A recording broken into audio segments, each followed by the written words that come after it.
जय हो बाबा हीरामुनि तेरी सदा ही जय हो।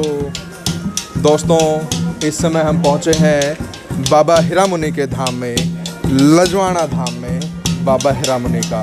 दोस्तों, बहुत पुराना मंदिर और बहुत सिद्ध बाबा हीरामुनि के मंदिर में आज हम पहुँच चुके हैं और आपको दर्शन करा रहे हैं। तकरीबन 10 सदी पहले हुए सिद्ध महात्मा बाबा हीरामुनि, जिनकी आज भी कृपा, बाबा हीरामुनि की कृपा आज भी पूरे गांव लजवाड़ा पे है। और आज यहाँ भंडारे का आयोजन हो रहा है और भजन वेला हो रही है। नमस्कार जी, आप अमन लजवाड़ा चलो।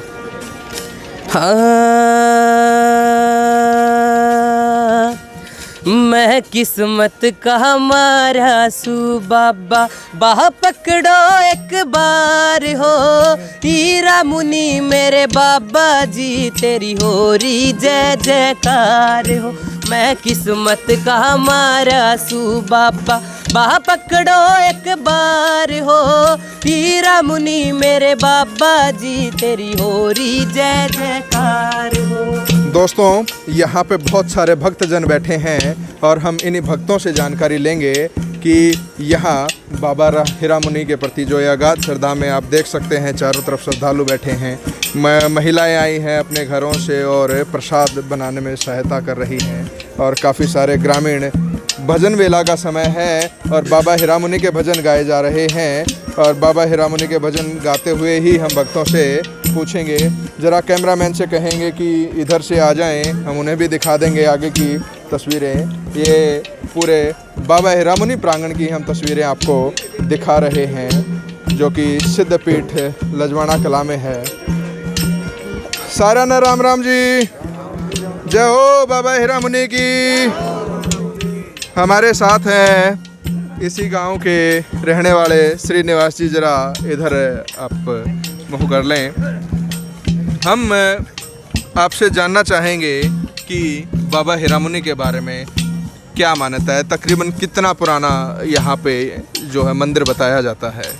ये लगभग 9-10 सदी के बीच में है और इसका 263वीं गद्दी है। साधु संतों की बताई और बात है, 263वीं गद्दी और 900-1000 साल के बीच के दरम्यान की बात है। बाबा जो आबाद हुए, मतलब यहाँ पर डेरा बना और ये गुसाई कम्युनिटी से थे, जिसके वंशज आजकल मैसवाड़ में रहते हैं।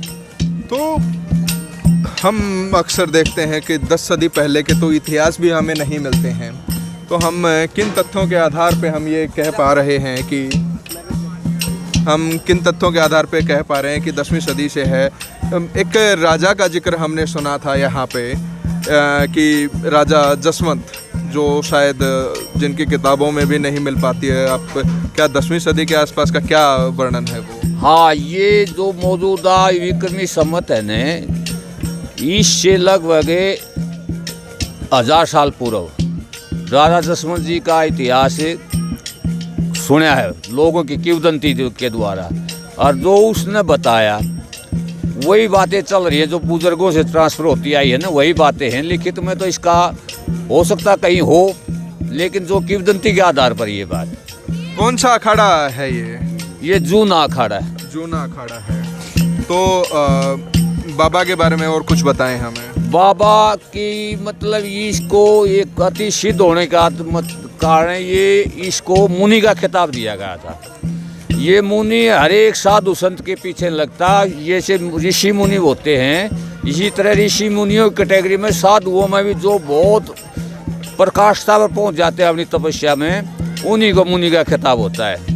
उस मुनि के खिताब के कारण बाबा इसको हीरामुनि भारती का खिताब है, मतलब हीरामुनि का खिताब है। वैसे पहले विचारानंद भारती थे, भारतीय संप्रदाय है ये, इनका अपना साधुओं का जो इनका वर्ग है ना, उसमें भारती से हैं, लेकिन इसको मुनि का भी खिताब था। यहाँ ब्रह्मलीन बाबा हीरामुनि के बारे में बता रहे हैं कि बाबा हीरामुनि से पहले इनका नाम था बाबा हीरानंद भारती, स्वामी हीरानंद भारती, क्योंकि वो बहुत पहुँचे हुए थे, बहुत सिद्ध थे, तो उनको मुनि का एक उपाधि मिली, उनका नाम पड़ा बाबा हीरा मुनि, जिनके नाम से आज भी पूरे लजवाना या 7 लजवाने का बच्चा भी यहाँ हर रविवार को या हर रोज़ भी बहुत सारे लोग यहाँ मत्था टेकने आते हैं।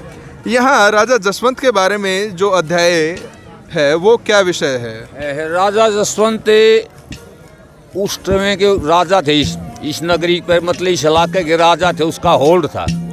और उन्होंने कर चाया, तो कर की वसूली के लिए गायों पर भी कर था उस वक्त में, जमीन पर भी कर था, पशुओं पर भी कर था, गायों पर भी कर था। तो उन्होंने आया राजा, उसने पहले अपने हलकारे भेजे, जिसको वजीर भी कहते हैं, वो भेजे। तो उन्होंने बताया कि राजा नहीं, मतलब इस बात की कोई जवाब दे रहा। तो उन्होंने तीसरी दफ़ा फिर स्वयं राजा चल के आए। राजा के साथ शेर भी था एक, वो अपने शौक था राजे महाराजा, उन्हें सारी चीज़ें, शेर भी था। जब वो आया तो उन्हें बाबा उसके सत्कार के लिए गया, सत्कार के लिए पहुंचा। तो बोला ठीक है बाबा, शेर कहाँ छोड़ूं मैं? तो शेर ने बोला छोड़ दे इसके अंदर ही, गायों में। तो गायों में बोला इनको खा जाएगा, बोला तेरे को कोई चिंता नहीं, इसको छोड़ दे। तो उस शेर की डांट बंद की, उसका मुंह नहीं खुला और शेरों में गायों में रह गया। फिर वो आया तो वो बाबा उस दौरान गुदड़ी के अंदर था और उसको बुखार था, और राजा की आओ भगत के लिए गुदड़ी से उठ कर गया था और गुदड़ी को बुखार दे के गया था। तो आगे देखा तो उसने राजा बोला भाई मैं बुखार हो, अपना उधारा दे रखा, हमने गुदड़ी को वापस ले रहा हूँ। राजा ने बोले ये काम बोले ये मेरी दी हो रहा है, मेरा बुखार ही ले रही है, मैं ज़्यादा देर तक इसको काल तंग कर नहीं सकता। फिर राजा ने अपना बुखार वापस ले लिया था गुदड़ी से, महाराज ने। हाँ, मतलब बाबा हीरामनी भारती ने अपना बुखार वापस ले लिया। तो जब बाबा जो महाराज हैं, महाराज जसवंत जिनके बारे में आप बता रहे हैं, जैनतापुरी के उस समय के राजा, तो कर लेने आए थे, तो उसके बाद ये तो वार्तालाप हुई, आवागमन वाली बात हुई, तो कर का क्या रहा? वो कर का ये था, उसने कर मांगा तो उसने एक गाय और एक शेर निकाल दिया गिनती के लिए। अब उतना ही कर दे दूंगा, इनकी गिनती कर लो आप। मैं तो बाबा के पास तो सिर्फ गायें थी ना? हाँ, गायें थी बाबा के पास सिर्फ, और गाँव की गिनती के लिए काटा था। बाबा ने उसको एक शेर और एक गाय निकाल दी। अच्छा। अब गिने जाओ, और वो गिनती इतनी तक बाबा कंटिन्यू रहेगी, वो खत्म ही नहीं हुई। तो उसने राजा ने सोच लिया जसवंत ने कि ये तो अद्भुत माया है, किस चक्कर में पड़ गया। उसने उसके पैर पकड़ लिए और 1700 बीघे जमीन दे दी, जो पूर्व की दिशा में पूरी सीम 1700 बीघे जमीन दे दी। क्या आज भी जैसे गांव लजवाना है, तो पहले भी इसका नाम लजवाना ही था? इसका पहले नहीं था, पहले इसका सूजा खेड़ा था। अच्छा। सूजा खेड़ा से पहले कोई मतलब मुगलों का टेम 1192 के बाद में, 1192 के बाद में मुगल आए। उस टाइम पर को लाजवान वगैरह शब्द से इसको लजवाना पड़ा। लाजवान कोई मुसलमानों का गोत्र था या उनका कोई स्थान था, वो उसके हिसाब किताब से इसका लजवाना पड़ा। इसको कुछ दिन लज्जावान भी कहा गया है। तो बाबा के बारे में ये जिक्र आया कि उनके चमत्कारों का आपने वर्णन किया, आए गाय, एक शेर एक गायें भी निकाल के दिखा दी कि भाई अब करता रहे गिनती। बाबा की समाधि के बारे में भी एक वर्णन आता है। हाँ, बाबा की समाधि के बारे में है कि जो भी अपनी मनोकामना लेकर ना होगा सिद्ध मन से, सच्ची आत्मा से, उसकी बेली, 4 सिर की बेली झाड़ू चढ़ा कर ने उसकी आत्मा, पूरी आत्मा से यदि उसका याद किया जाए ना, तो उसकी मनोकामना पूरी हो सारी। बाबा के ब्रह्मलीन होने के बारे में क्या दंत कथाएं हैं? बाबा के ब्रह्मलीन होने के बारे में ये कथा है कि वो जो समाज में आ जाता, डेरे में आ जाता, वहीं भोजन किया करते। वो नगरी में बहुत कम जाया करते। नगरी उनका पर्याप्त मात्रा में भोजन पहुँचा भी देती, मतलब उसका ऐसा था, उनकी नगरी भी उनका ध्यान रखा करती। वो नगरी में नहीं जाया करते। एक अति प्रिय उनका भगत था, जिसका वो भी तय दिल से चाहते थे और वो भगत भी तय दिल से चाहता था। एक दिन उसके घर पर कोई आयोजन था, कोई शुभ आयोजन था, उसमें उनको निमंत्रण दे दिया उसको, हालांकि उसको ही पता था। फिर उसने अपनी आत्मीयता के कारण निमंत्रण दिया, साजिश से साधु उसको मना नहीं कर सकते प्रेम के कारण। और वो उसके नगर में, वहाँ नगरी में चले गए, उसके घर पर द्वारा पर चले गए, उन्होंने वहाँ उसका भोजन किया और उसके आते ही वो उन्होंने सभी ने प्राण त्याग दिए। बाबा हीरा मुनि ने प्राण त्याग दिए। उनके 6 शिष्य भी थे शायद। हाँ, उनके सीते से 7 हीरा मुनि बोले जाते हैं प्राचीन किंवदंती के हिसाब से, जिससे 6 की समाधि तो यहाँ प्रकट है। ये जरा हम कैमरामैन हाँ। से कहेंगे कि ये हाँ, समाधि 6 की दिखा दें। समाधि तो ये सारी हैं, 2 तो ये इधर हैं, एक बड़ी समाधि ये है, 3 इधर हैं, कुल 6 समाधि है। 7वीं समाधि के बारे में वो कहाँ है क्यों नहीं है, मत इस बारे में कोई जानकारी मुझे है नहीं।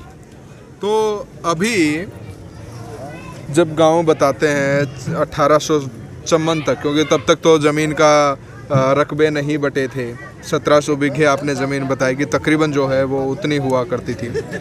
उसके बाद यहाँ जो अभी हम बात करते हैं वर्तमान सी की बात कर लेते हैं, हमारे कुछ 2-4 पीढ़ियों पहले की बात कर लेते हैं, क्योंकि उससे पहले के साक्ष्य तो यहाँ मिले नहीं हैं।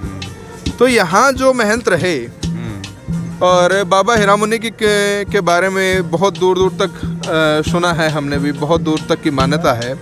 तो यहाँ जो महंत रहे उनके बारे में ज़रा कुछ जानकारी। यहाँ शील भारती जी रहे हैं, जो एक किस्म से देसी आयुर्वेदिक के ज्ञाता भी थे, जो बीमारियों के इलाज के लिए दवाई भी देते थे और कुछ नगरी में संतान होने की दवाई भी देते थे। गांव में इस टाइम मौजूद हैं कई औरतें जो जिसके घर आबाद हुए, बच्चे चिराग हुए, बच्चे पैदा हुए और वो घर आबाद हैं। उसमें कई है, जैसे फूला नंबरदार है, आवाशंग है, हजारी का एक फूलड़ है, वो सूबे है, इस तरह के एग्जाम्पल यहाँ से हैं। और दवाई भी देता था शील भारती। तो आज जो है शायद बैंगन, जो बाबा बैंगन भारती हैं उनकी जयंती। हाँ, आज बाबा बैंगन भारती की 24 जनवरी है, उनकी जयंती है। और बाबा बैंगन भारती थे जो मतलब भारत पाकिस्तान का बंटवारा होया, जब 3 बाबे आए थे ये, एक तो लक्ष्मणपुरी गोकर्ण में रहा, बाबा बैंगन भारती यहाँ रहे, और एक कैथल से कैथल आबाद थे, वो तीनों थे, बड़ी मित्रता थी उनकी। और ये डेरा है जो ये राधेशाला तालाब पर है, ये राधे नामक सेठ ने इसको खदवाया था, उसी के नाम से राधेशाला पड़ा है। एक शिवलिंग हम देख पा रहे हैं यहाँ पे, शिवलिंग के विषय में हाँ, शिवलिंग ये उस दिन खुदाई के अंदर मिला था, जब ये खुदाई हो रही थी उसमें शिवलिंग मिला था ये। और ये बहुत प्राचीन शिवलिंग है, ये कई 100 साल पुराना शिवलिंग है, जिस पर कस्सी का निशान हम हाँ, कैमरामैन से इसको कहेंगे कस्सी कि लगी। आज भी दिखाई देता है। ये जो वर्तमान स्वरूप है मंदिर का, ये वर्तमान स्वरूप तो हम जीर्णोद्धार कहें, जीर्णोद्धार कब से हुआ है मंदिर का? ये मौजूदा महंत जी हैं जो सरस्वती जी, इन्होंने करवाया है। ये इन्होंने करवाया, इनसे पहले सुरतपुरी जी थे, उन्होंने भी स्टार्ट किया था और पूरा इन्होंने करवाया है। तो सूरतपुरी जी महाराज जो हैं बताते हैं कि सन 1992 में यहाँ पे जीर्णोद्धार शुरू हुआ, जो कि अभी भी लगातार चल ही रहा है और चल ही रहा है, और आगे मंदिर जो है भव्य बनता जा रहा है। दोस्तों, ये बाबा हीरा मुनि के चमत्कारों की हमने यहाँ बात की है, यहाँ दर्शन हमने आपको कराए हैं। चारों तरफ हम कैमरामैन से कहें आपको दर्शन करा दें।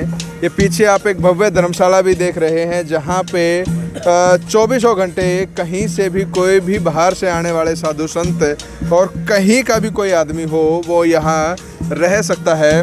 दोस्तों, ये शिवालय बाबा हीरा मुनि का आपको पीछे दिखाई दे रहा है।